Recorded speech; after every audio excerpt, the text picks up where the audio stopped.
मीच साहेबांची सावली रमाई. साहेबांच्या नावलौकिकाने या ध्येयाचे सोने झाले.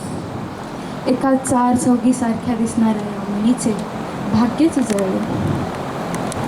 साहेबांच्या परिस्पर्शाने मी सुखाचा संसार नोंदवला. पण माझा संसार काटावरचा झाला, कारण साहेबांना नवा समाज परिवर्तनाची ओढ लागली होती. एका तप्त्या इंगळाला हातावरती जोजवताना जेवढे चटके बसतात तेवढे चटके मला नवा समाज परिवर्तनाच्या वेळी साहेबांनी जे कार्य केलं तेवढे संसार सावरताना मिळाले.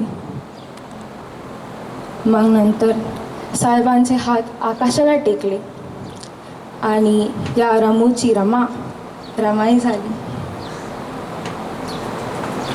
पण तुम्हाला माहिती आहे का मी आज तुमच्यासमोर का आली आहे? आज मी माझ्या साहेबांसाठी आली आहे. माझ्या साहेबांच्या अपेक्षेपर्यंत तुम्ही लोक पोचलात का? माझ्या साहेबांची स्वप्न होती की आपला भारत, आपला समाज पुढच्या 50 वर्षात सुधारून जाईल. पण असं काय घडलं आहे का?